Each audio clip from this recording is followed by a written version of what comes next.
Praise the Lord. जय मसीह की आप सभी लोगों को आज आराध्य यूट्यूब चैनल में आप सभी लोगों को स्वागत है प्रियो।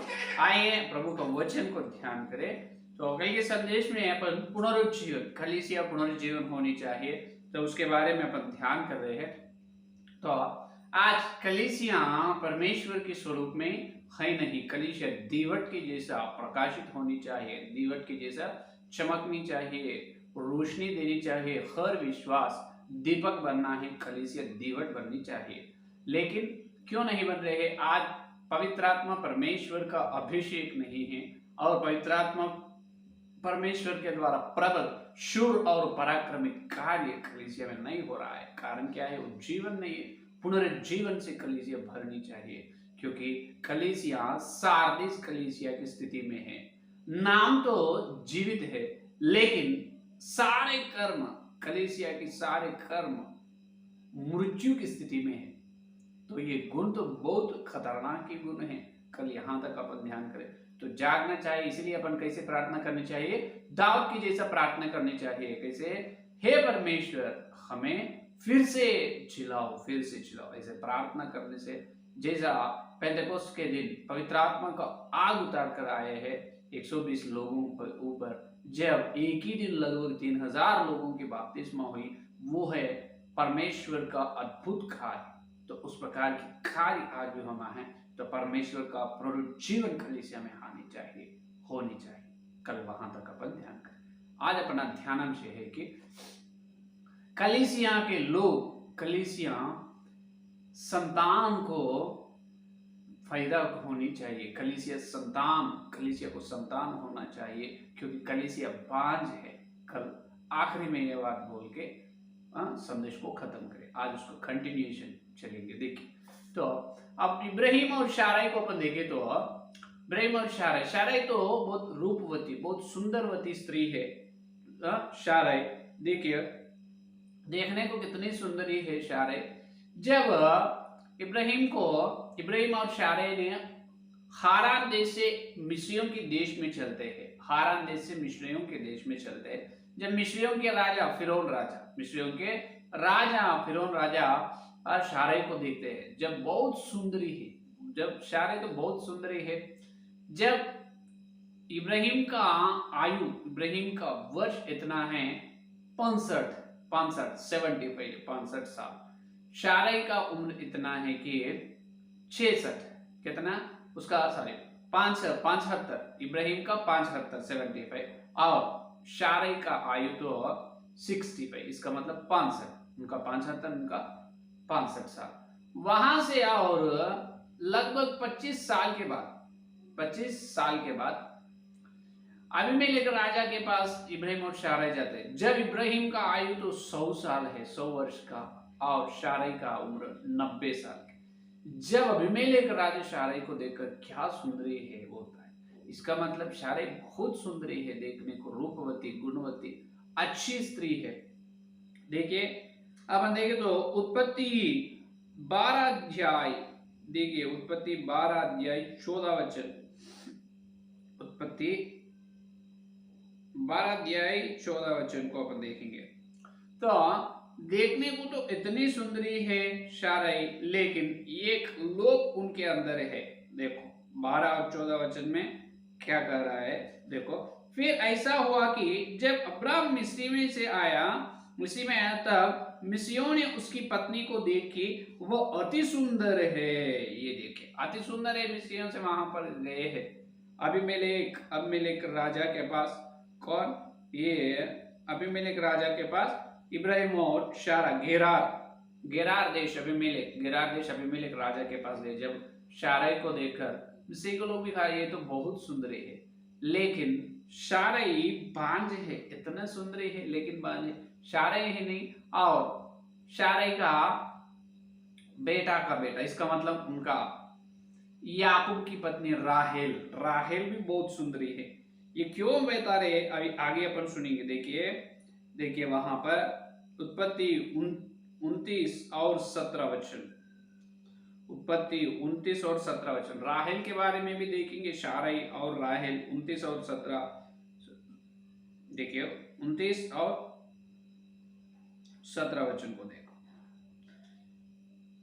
लिया को तो धुंधली आंखें थी पर राहेल रूपवती और सुंदर थी। लिया तो उतना सुंदरी नहीं, लेकिन राहेल तो बहुत सुंदरी है, रूपवती है। शारई और राहेल और रिबका, रिबका के बारे में अपन देखें तो रिबका भी बहुत सुंदरी है, अपन देख सकते हैं। देखिए वहां पर सब अपने को एक सबक बता रहे हैं। उत्पत्ति उत्पत्ति उत्पत्ति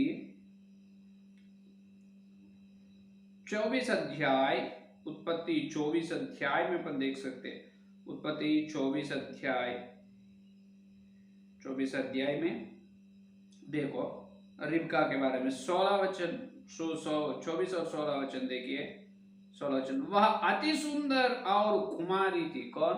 रिबका अति सुंदर और कुमारी है, लेकिन इनको भी देखिए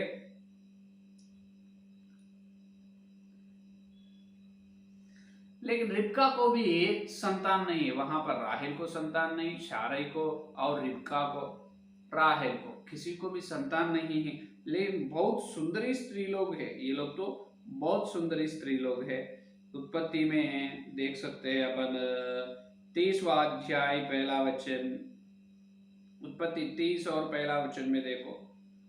30 उत्पत्ति 30 और पहला वचन, 30 और पहला वचन देखिए। जब राहेल ने देखा कि याकूब के लिए मुझसे कोई संतान नहीं होती, राहेल को संतान तो नहीं है, और उससे पहले रिबका को संतान नहीं, शारई को संतान नहीं, तीनों कितनी सुंदरी है, बहुत सुंदरी है।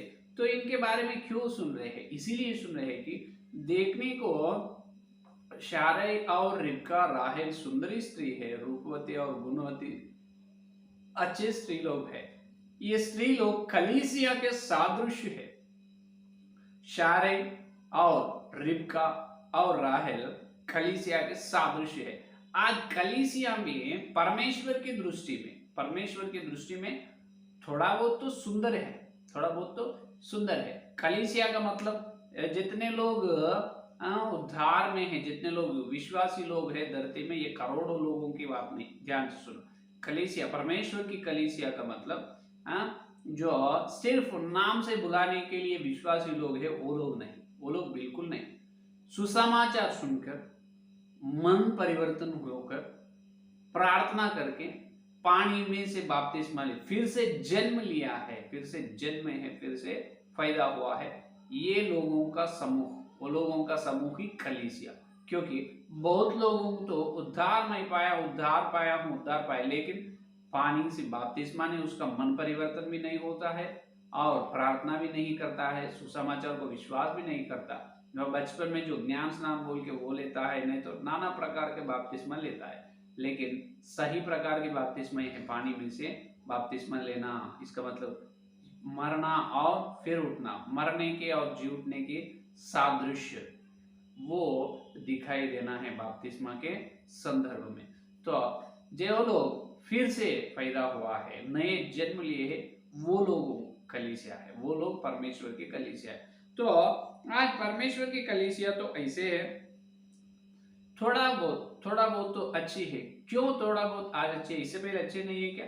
बिल्कुल अच्छे नहीं, क्योंकि जो मसीह पैदा होने के बाद जो 5वीं शताब्दी से 15 शताब्दी, 5वीं शताब्दी से 15 शताब्दी तक जो बीच में समय है 10 साल के, जो जब वो समय 5वीं शताब्दी से 10वीं शताब्दी तक, वो समय 100 साल, लगभग 100 साल कैसे थी स्थिति? अंधकार युग। इसका मतलब जब ऐसे पापों के बारे में क्षमा मांगना, पापों के लिए यीशु मसीह के लहू के पास आना, सुसमाचार का प्रचार नहीं, यीशु के लहू के पास लोग आ रहे नहीं, और जब तो ऐसे संगति में बैठना, कलीसिया के संगति में रहना, संगति नहीं है, और जब सुसमाचार का प्रचार नहीं है, जब फिर से जन्म लेने की वो स्थिति, वो कार्य ही नहीं है, फिर से जन्म लेना पानी के बाद से, कुछ भी नहीं, अंधकार युग है। जब अज्ञान में कलीसिया थी, जब 5वीं शताब्दी से 15 शताब्दी, लेकिन बाद में परमेश्वर ने उनके भविष्यवक्ताओं को भेजने के बाद थोड़ा बहुत तो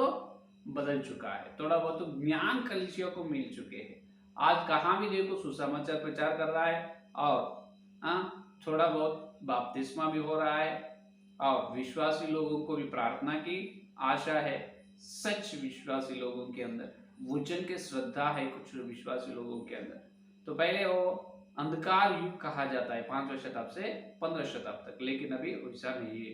हर जगह पर वचन है, खामे जो वचन है, और संगति में बैठ रहे हैं, बड़ा बड़ा सभा हो रहा है, सभा को आमंत्रित कर रहे हैं पास्टर लोग, है या नहीं।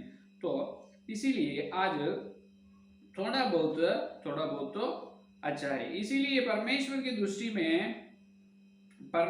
दृष्टि में आज कलीसिया थोड़ा सुंदर दिख रहा है। परमेश्वर की दृष्टि में कलीसिया कैसे दिख रहे? सुंदरी दिख रहे। इसीलिए श्रेष्ठ गीत में बार बार कहा है, ये सुंदरी कलीसिया में कौन है? ये कुंवारी, ये दुल्हन की कलीसिया में जितने विश्वास लोग हैं वो सभी लोग नहीं, पानी में से बातें फिर से जन्म लिए है, फिर से पैदा हुआ है, वचन के द्वारा चाल चल रहे हैं, वो लोग, वो भक्त लोग ही परमेश्वर के दृष्टि में थोड़ा बहुत सुंदर है।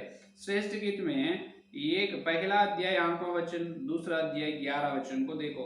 पहला अध्याय 8वां वचन,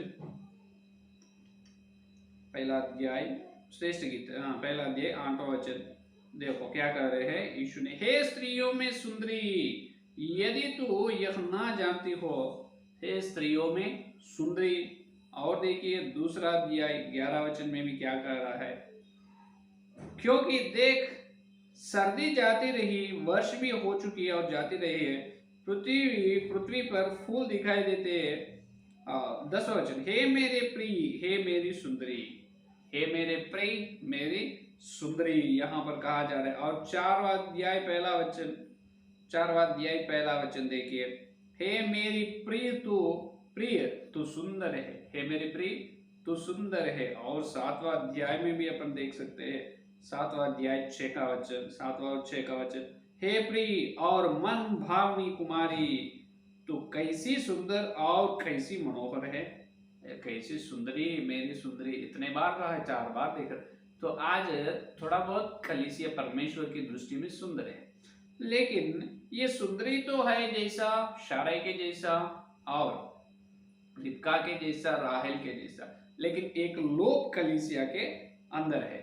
कलीसिया के अंदर वचन है, और ये कलीसिया ये कुंवारी के द्वारा अद्भुत बीमारी से चंगाई मिल रहे है, स्वस्थ मिल रहा है और छुटकारा पा रहे हैं रोगी लोग, बीमारी के लोग। और उसी प्रकार वचन के श्रेष्ठ वचन का मार्मिक कलीसिया बताते जा रहे हैं। लेकिन जितने सभा में आमंत्रित करने से आज कलीसिया के द्वारा बहुत लोग उद्धार में नहीं आ रहा है, बहुत लोग तो उद्धार में नरक से बचते नहीं। इसका मतलब यीशु के सुसमाचार को विश्वास नहीं कर रहा है।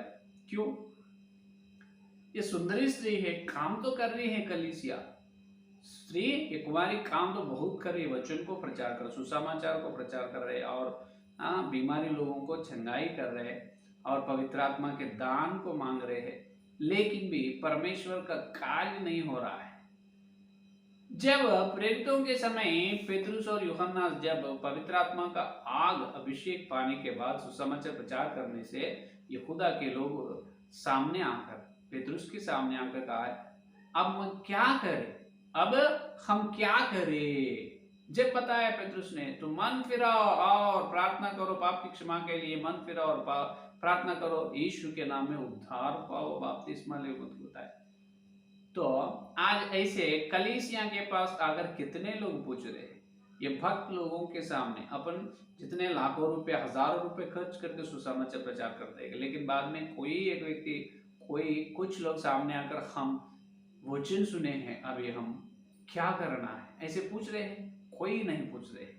कलीसिया के सामने कोई नहीं पूछ रहे हैं। क्यों? स्थिति ऐसी हो चुकी है, सुंदरी है, लेकिन इस सुंदरी के अंदर एक लोभ है। क्या है? सुंदरी 5 है, संतान नहीं है, संतान सुंदरी को नहीं है। जब पूछे हैं प्रेरितों के समय, लेकिन आज कोई भी पूछ रहे नहीं। जो चंगाई हो तो उधर ही चले जा रहे, बीमारी गए तो उधर ही चले जा रहे, बीमारी जैसा चले जाए तो विश्वास लोग भी चले जाते। जब तक बीमार शरीर में रहेगा तब तक कलीसिया में आते हैं, बैठते हैं प्रार्थना, बाद में नहीं आता है, उसका मुंह भी दिखाई देता नहीं। तो क्या करना है? जब राहेल ने जो किया है वो आज अपन के करनी चाहिए। राहेल जो किया है और रिबका जो किया है, और उसके बाद हन्ना जो शीलो मंदिर में चलकर क्या करे है, आंसू से प्रार्थना की। उस प्रकार आज अपन करनी चाहिए। देखिए उत्पत्ति का अध्याय, उत्पत्ति 30वां अध्याय, उत्पत्ति 30वां अध्याय पहला 2 वचन देखिए।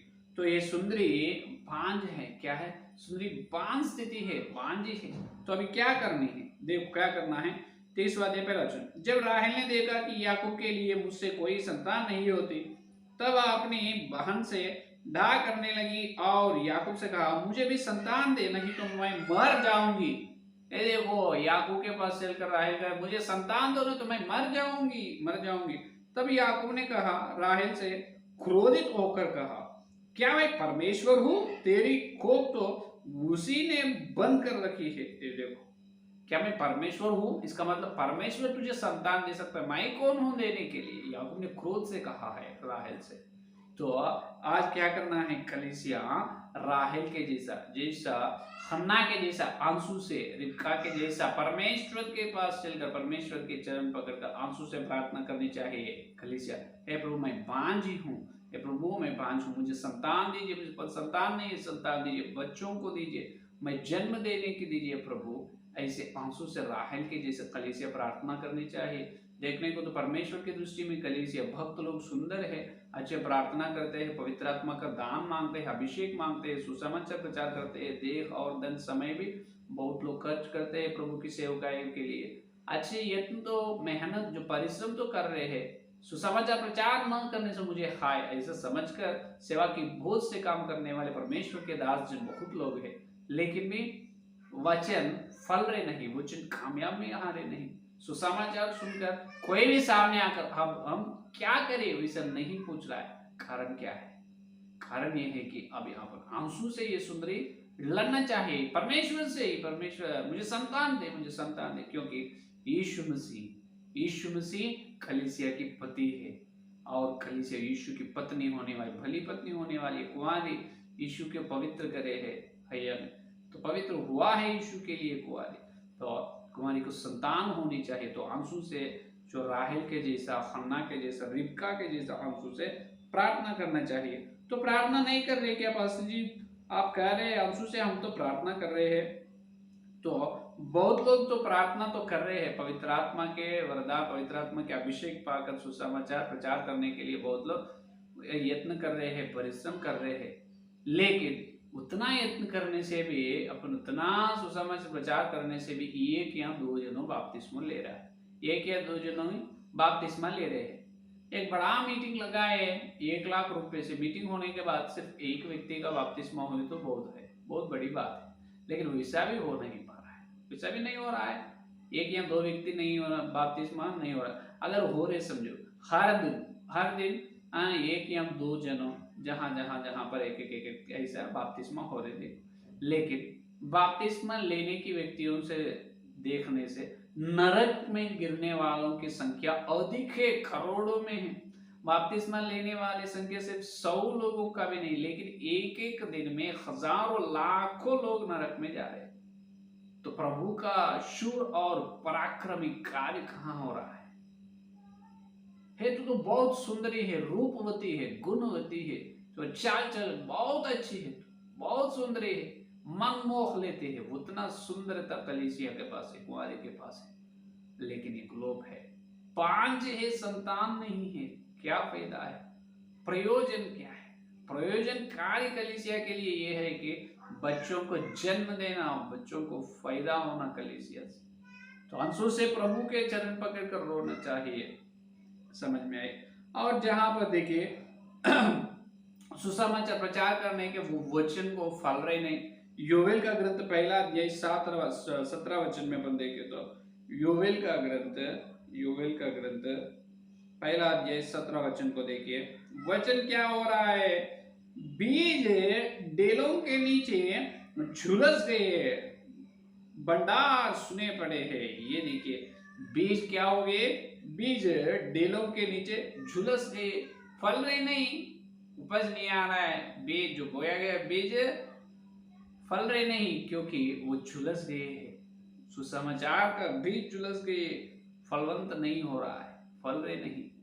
तो आंसू से प्रार्थना करने चाहिए। तो ऐसे क्यों हो रहा है? प्रार्थना भी कर रहे हैं, लेकिन भी क्यों ऐसे हो रहा है?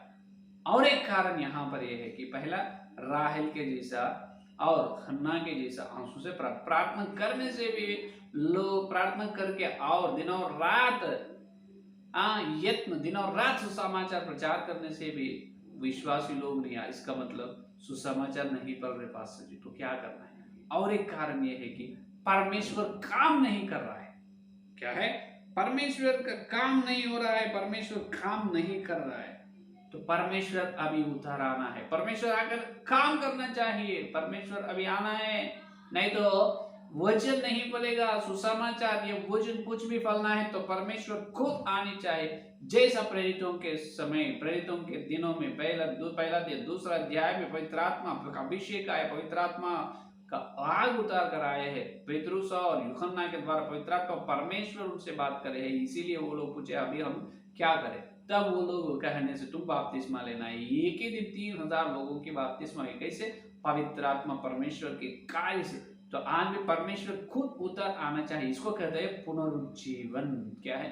तो पुनरुज्जीवन कलीसिया में होनी चाहिए, पुनरुज्जीवन से कलीसिया रहनी चाहिए। तो पवित्र आत्मा परमेश्वर का कार्य होना, पवित्र आत्मा परमेश्वर उधर आनी चाहिए। जैसा जोश में जितना भी उज्जीवन उज्जीव उज्जीव ऐसे बोले तो कुछ नहीं होगा। परमेश्वर को अपन नीचे उतारना चाहिए। परमेश्वर नीचे आप उतारा उतारा उतारा पवित्र आत्मा परमेश्वर, हे परमेश्वर तू ही अद्भुत कार्य, जो भयानक कार्य करो प्रभु। एक एक दिन जैसा 3000 लोग और एक दिन में 5000 लोग बपतिस्मा हुए प्रेरितों के दिनों में, उस प्रकार के हजारों लोगों के बपतिस्मा, हजारों लोग नरक से बचकर स्वर्ग के वारस होने का अनुग्रह दीजिए। जहां जहां पर सुसमाचार का बीज बोया जा रहा है वहां पर बीज झुलस नहीं होना प्रभु, वहां पर बीज फलना चाहिए। जितने लोग संदेश सुनते हैं, सुसमाचार सुनते हैं, वो लोग सामने आकर, आगे आकर पूछना चाहिए अभी हम क्या करें। प्रश्न पूछना है तो पवित्र आत्मा परमेश्वर उतारा। अगर कुछ जगह में ऐसे काम होता है 10 या 15 लोगों की बपतिस्मा होता है, अगर बहुत बड़ा बारीक सभा को अपन निर्माण करे, समझो एक 10 लाख रुपए से, वो सभा में एक 50 लोगों की बपतिस्मा हुई, समझो 50 लोग तो बपतिस्मा पाए। बाद में और एक बार वही एक 10-20 लाख से बड़ा सभा को अपन निर्माण करने से और वो 50 लोग नहीं आए, वो 50 लोगों का पता भी नहीं मालूम पड़ता है, किधर किधर गए, कौन से कोने में नहीं मिलेगा। और एक दूसरे साल वो 50-100 होते कि नहीं तो 5 लोग होते, मालूम नहीं। ऐसा क्यों है? इसीलिए है कि कलीसिया में पुनरुज्जीवन, परमेश्वर नहीं उतारा, परमेश्वर उतर आना है, कार्य करना है। जो परमेश्वर के द्वारा, परमेश्वर का वचन और परमेश्वर जिसको हृदय को छूते हैं, उन्होंने सामने आकर जो मैं क्या करना उस प्रकार पूछ के बपतिस्मा लेते हैं, वो स्थिर रहता है, स्थिर रहता है यीशु में। उन्होंने स्थिर से अच्छी तरह से आत्मिक जीवन में पूछ कर चलता है। उसके लिए अच्छी उदाहरण प्रेरितों के काम, दूसरा अध्याय 14 वचन, सॉरी 42 वचन, दूसरा अध्याय 42 वचन। वे प्रेरितों की शिक्षा पाने, संगति में और रोटी तोड़ने में, प्रार्थना करने में लोलीन रहे। देखिए लोलीन है, लगातार निरंतर है। वो 3000 लोग बपतिस्मा में, वो कोई भटक गए नहीं, चूक गए नहीं, वो हर दिन शिक्षा पाए हैं, हर दिन संगति में बैठे, हर रविवार रोटी तोड़े, हर दिन प्रार्थना करते। उस प्रकार काम आज कलीसिया में होनी चाहिए, होनी चाहिए। हालेलुया। तो इस प्रकार के काम के लिए क्या करना है? राहेल के जैसा, हन्ना के जैसा, रिबका के जैसा अपन आंसू से प्रार्थना करना है। परमेश्वर को उतारना चाहिए। परमेश्वर तो उतारा था, पुनरुज्जीवन से कलीसियों को भरा दे। श्रेष्ठ कार्य करो, हमको बांझ की स्थिति से हम दूर करो प्रभु, संतान दीजिए। जहां जहां पर सुंदरी सुसमाचार वचन को प्रचार करते हैं, वहां वहां पर अद्भुत रीति से हजारों लोग बपतिस्मा पाने का उस प्रकार के तेरे अद्भुत भयानक शूर और पराक्रमी कार्य करो पवित्र आत्मा परमेश्वर। ऐसे प्रार्थना पर करनी चाहिए। जब देखिए ये सुंदरी को संतान पैदा होता है, बच्चे बाल बच्चे रहते हैं, हालेलुया, समझ में? तो ये है आज का संदेश। आइए संदेश लेकर प्रार्थना करें। हालेलुया, स्तुति स्तुति धन्यवाद धन्यवाद करते हैं यीशु से इस बुधवार के द्वारा पवित्र आत्मा के द्वारा तुम्हारे सत्य संदेश के लिए धन्यवाद करते हैं परमेश्वर। हाँ प्रभु, जैसा पहले दिनों में मुझे शारे और रिबका और राहेल और हन्ना जैसे सुंदर स्त्री लोग है, महिला सुंदरी और गुणवती रूपवती है, लेकिन उनको एक उनके जीवन में एक लोभ है प्रभु। क्या है वो तो ये है कि संतान नहीं है, वो बांझ थी प्रभु। लेकिन उनके आंसू की प्रार्थना आप देखकर प्रभु उन्हें पूछने से प्रभु बाद में तुम उसको प्रभु गर्भ फल दिए है, तुम संतान दी। आज भी कलीसिया आपकी दृष्टि में शारे के जैसा, रिबका के, राहेल के जैसा, लेकिन आंसू से प्रार्थना नहीं कर रहे बहुत लोग। प्रभु हम आंसू से मांग रहे हैं, प्रभु हम बांझ स्थिति को दूर करो। कलीसिया के अंदर जो सुंदरी है लेकिन सुंदरी का बांझ है, बांझ की स्थिति से दूर करो, हटाओ प्रभु। संतान दे प्रभु, गर्भ फल, गर्भधारण होने का अनुग्रह दीजिए प्रभु। प्रभु मांग रहे हैं प्रभु संतान दे, आत्मिक संतान दीजिए, बाल बच्चों को दीजिए, बाल बच्चों को पैदा होने की शक्ति सामर्थ्य दीजिए। उसीलिए तुम्हारे पुनर्जीवन की जरूरत, तुम्हारे पुनर्जीवन से कलीसिया को भरा दे परमेश्वर, जो वचन के सच्चाई को ग्रहण कर रहे हैं और खरा मन से प्रभु वचन का आत्मिक जीवन में चाल चले, वो सभी लोगों को प्रभु आत्मिक संतान दीजिए। कलीसिया तेरे दृष्टि जो भक्त लोगों के समूह जो सुन रहे हो, सुंदरी को संतान दे, पांच स्थिति को दूर करो हे परमेश्वर। जब प्रेरितों के समय जब सुसमाचार प्रचार करने से हम क्या करें, उन्होंने प्रभु सवाल पूछ कर बपतिस्मा एक ही दिन में 5,000, एक ही दिन में 3,000 लोगों के बपतिस्मा, उस प्रकार आज भी होने का दीजिए। लाखों लोग हमारे सामने आंख में गिर पड़ रहे प्रभु हम सुसमाचार प्रचार करने से भी वो फल रहे नहीं प्रभु। आप ही काम करो, आप ही परमेश्वर उतार आप काम करो प्रभु। कलीसिया को पुनरुज्जीवन से भरा दे। जहां पर सुसमाचार के लिए चलते कदम रखते वहां पर हजारों लोगों के बपतिस्मा होना यीशु के नाम में पवित्र आत्मा परमेश्वर काम करो। जितना ये संदेश सुना उसमें हर एक के संदेश फल और कल में जो वचन खैर मिलने का अनुग्रह दीजिए। सारे प्रार्थना को यीशु के नाम से मांगते हैं, आमीन। परमेश्वर का प्रेम से यहाँ पर पवित्र आत्मा के सामर्थ्य इस दिन से प्रभु सारे व्यक्तियों को विशेष रूप से संतान को जन्म देने के प्रति तुमको सर्व साथ रहे, आमीन। Praise the Lord.